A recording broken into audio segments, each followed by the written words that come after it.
Welcome to Nasdaq Trade Talks. I'm your host, Jill Malandrino, Global Markets Reporter at Nasdaq. We're coming to you live throughout the day from the Singapore Fintech Festival. And joining me for this segment, we have Justin Ortiz, who's the chairman of UnionBank of Philippines, and we're going to talk about teching up the Philippines. Justin, it's great to have you on set. Thanks so much for joining us on Trade Talks. And it's been interesting to watch UnionBank's transformation and its journey from a bank to the goal of being a technology company. Tell us more about that. Well, we clearly know that the bank needs to digitize on its own.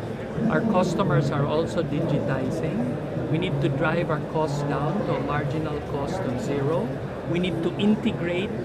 Our belief is that banking will be invisible, so we need to integrate in platforms and ecosystems that exist, whether closed-loop platforms or open platforms. Most of those integrations are through an API platform or through SDK, software development kits. We need to introduce artificial intelligence.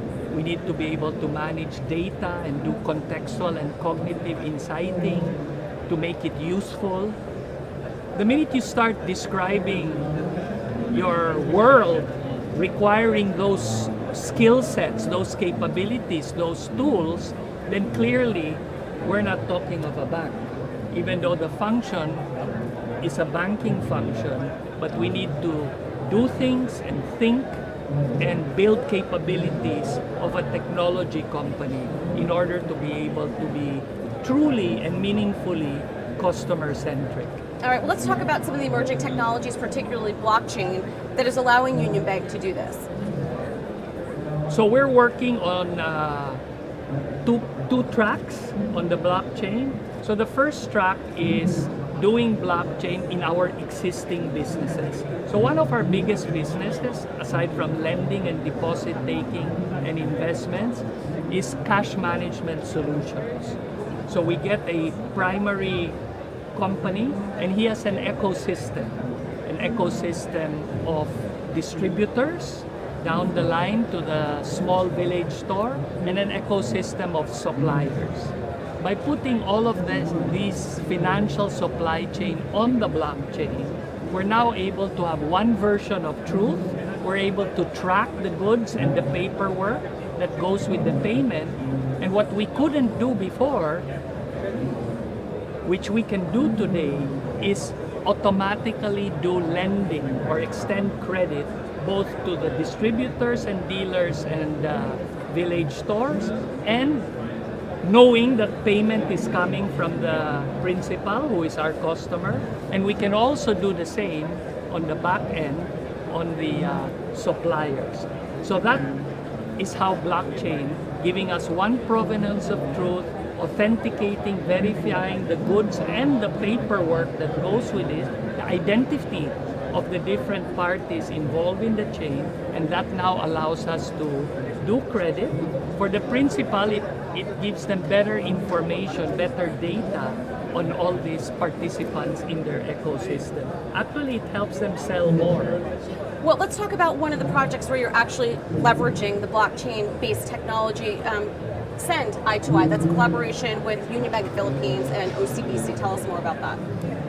So what we've done is, in the Philippines, we have a lot of overseas workers, remittances.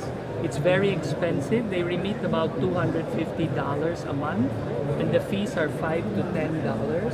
We're dealing with people that, 5 to 10% rather, right? So we're talking about $12, $25 to people who earn $2 a day.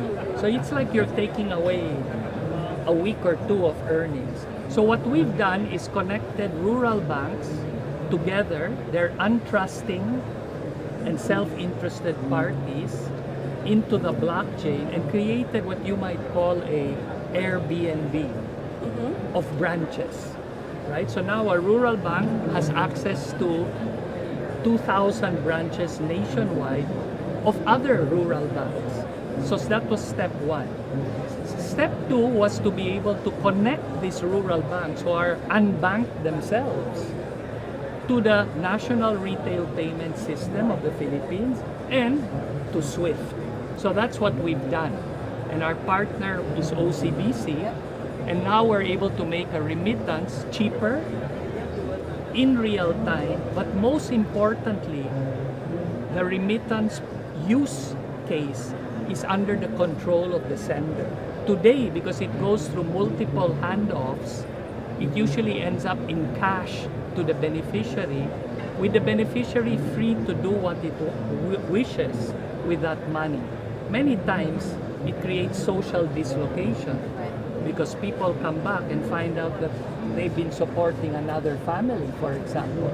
So this is a great, not only cost and time efficiency gain, but more importantly, it gives the sender control over where that money is going to be used, because it's account to account from Singapore down to the smallest rural village in the Philippines, using an existing infrastructure, which is the rural banks, that we have now connected through the blockchain to the payment rails, both domestic and international. All right, Justin, thanks so much for joining us on Trade Talks. Okay. And thank you for joining me from the Singapore Fintech Festival. I'm Jill Malandrino, Global Markets Reporter at Nasdaq.